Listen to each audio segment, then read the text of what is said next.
Well, there's a real attraction to a kind of deep narcissism there. And I think I first encountered that probably at Ivy League schools in the US. So I'm a Canadian and not that familiar with the more differentiated class structure in the US. And so when I went down to teach at Harvard, it was an anthropological adventure for me, as well as let's call it a research-oriented adventure and an intellectual adventure. And I didn't understand as much as I do now what dynamic the Ivy League schools played in the US in terms of ensuring upward mobility. And I knew at Harvard, I believe it was when I was there in the 90s, the estimate was that 40% of Harvard undergraduates would be billionaires by the age of 40. And that was 30 years ago. And so that was quite a substantial amount of money then. And the whole point is that if you got into an Ivy League school, as soon as you got in, you were basically a member of the 1%. Now, you might have been a junior member, but you were definitely a member. And I thought that was perfectly fine because the Ivy Leagues did a damn fine job of merit-based selection. Now, it wasn't perfect. There were legacy students, for example, and there was a bit of play in the system there. But fundamentally, Harvard and the other Ivy Leagues had transformed themselves from old boys clubs in the 1960s into highly elite intellectual institutions by the 1990s. But then what I saw too, and this was so interesting, was that being junior members of the 1%, with almost certain hallmark of long-term success as a consequence of Ivy League admission, wasn't enough for many students and their idiot professors.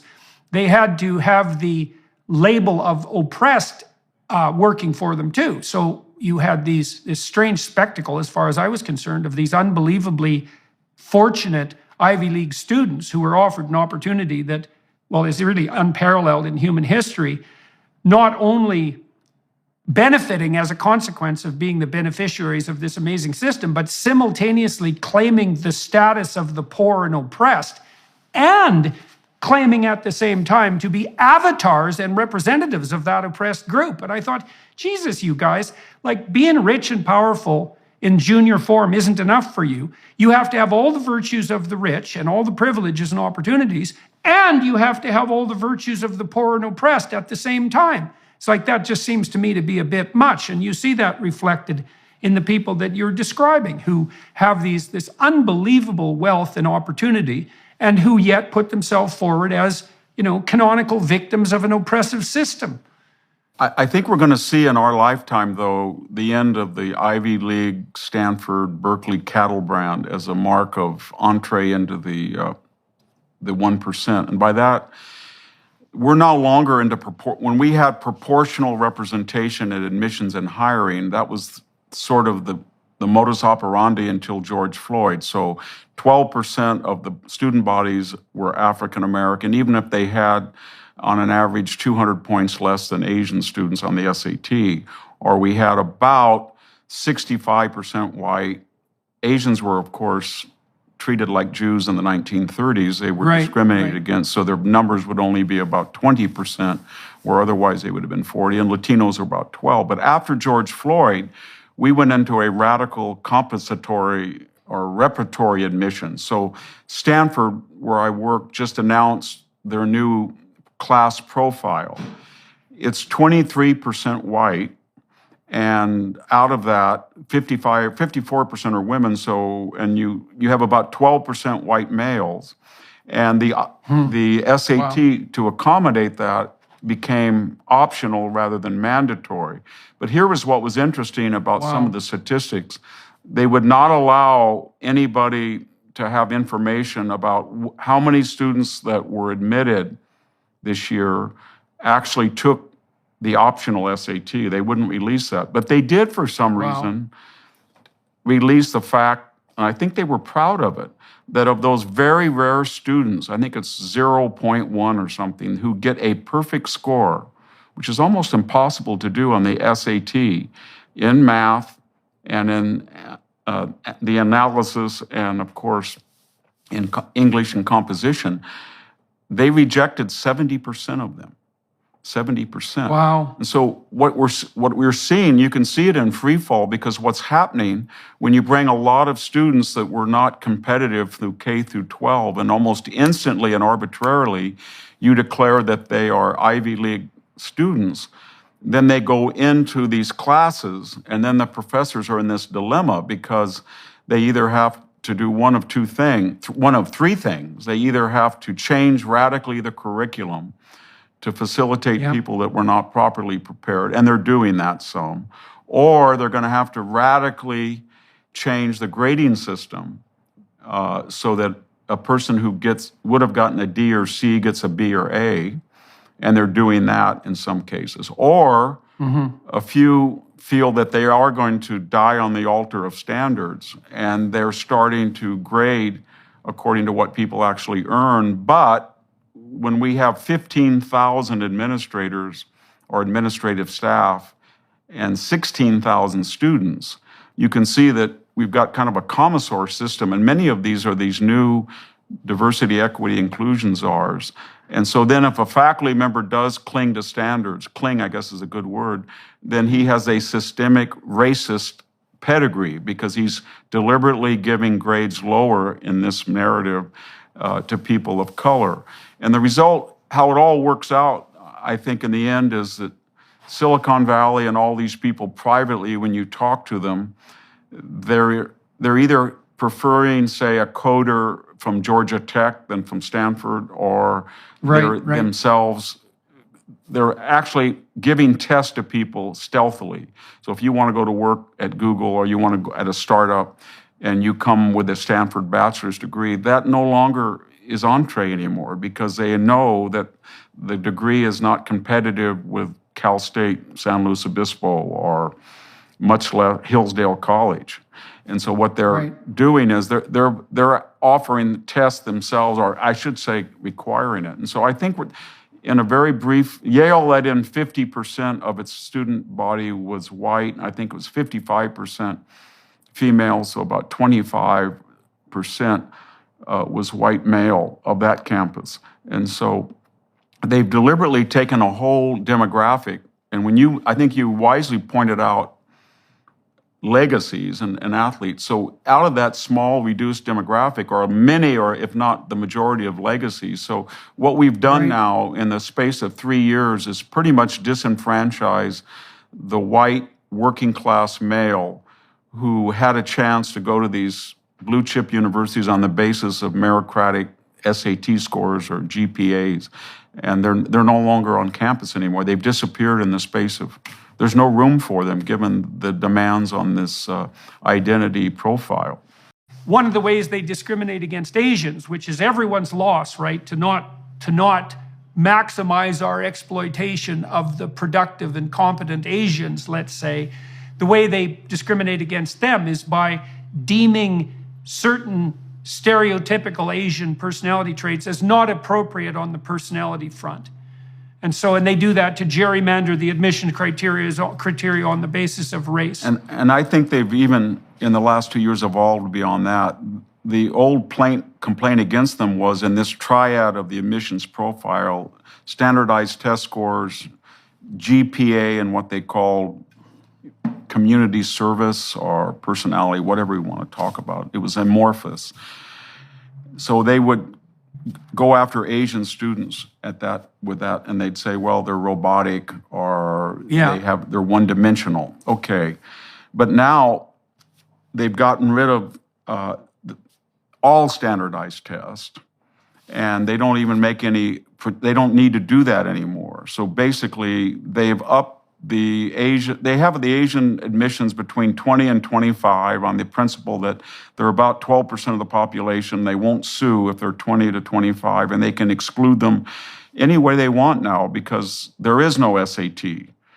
And what the next horizon is, as you saw at I think in Cornell right now, there's a big movement to abolish grades.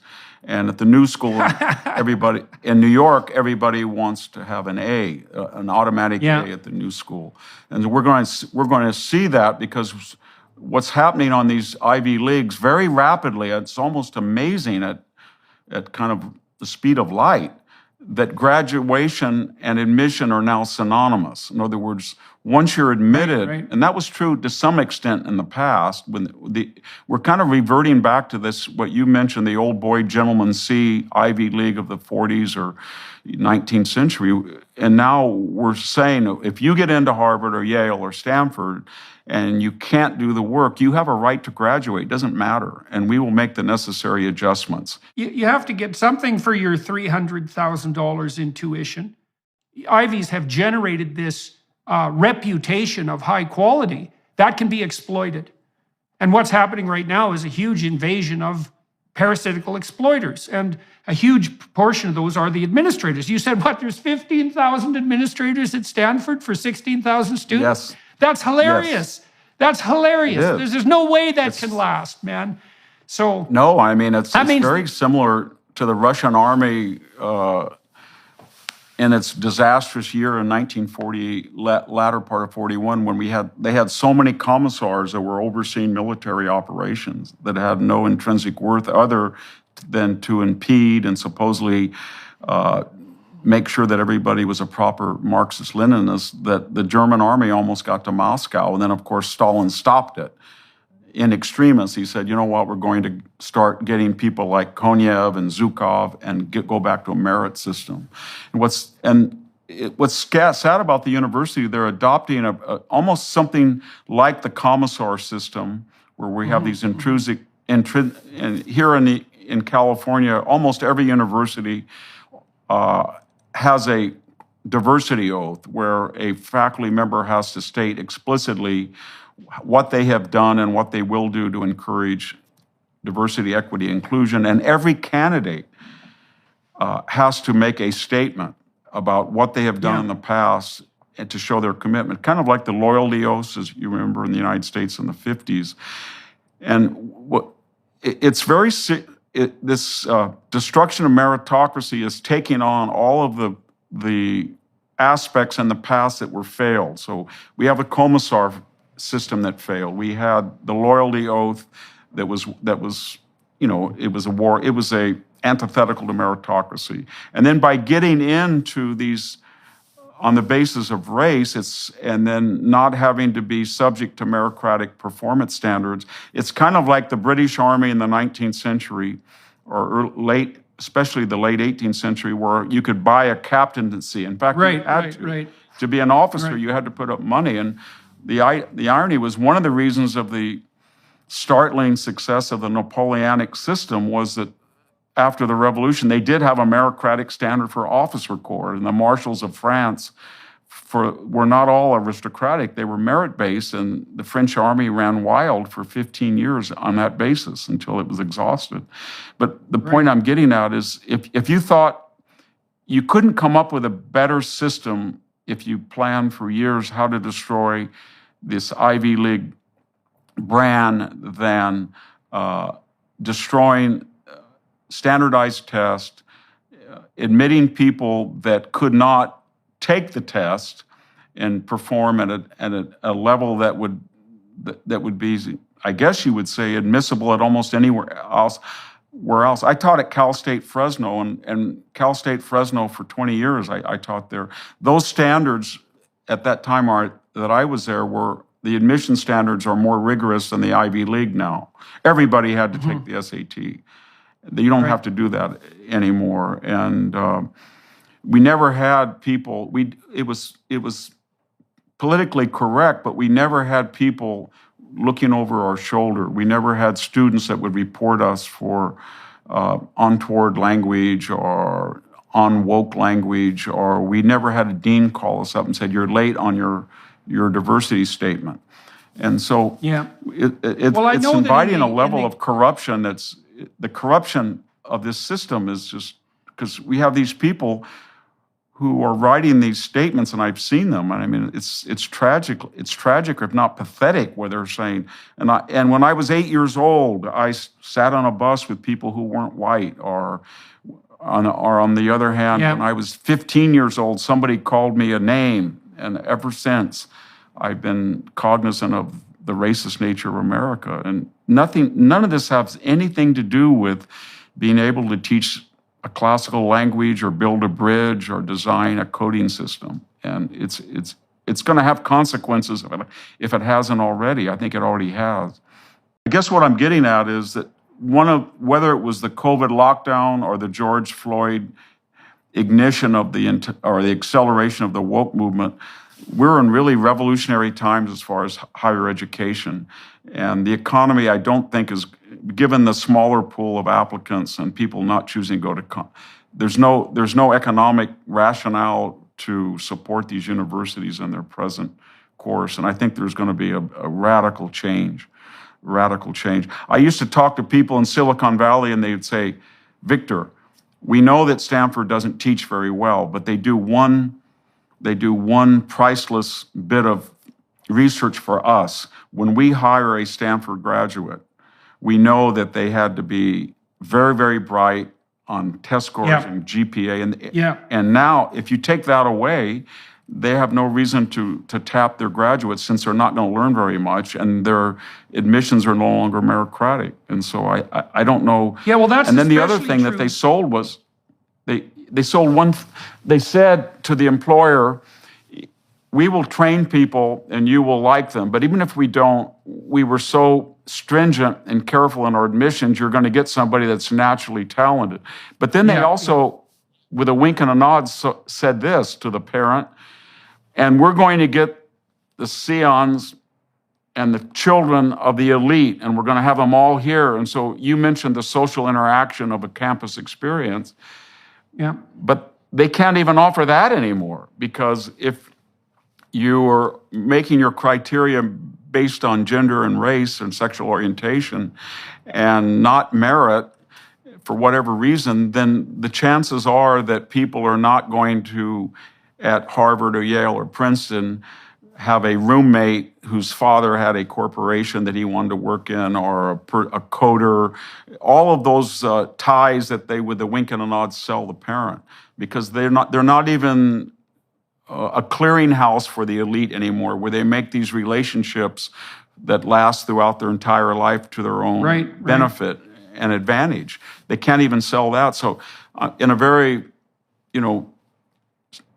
just disinterested fashion, I don't see what they have to offer anymore.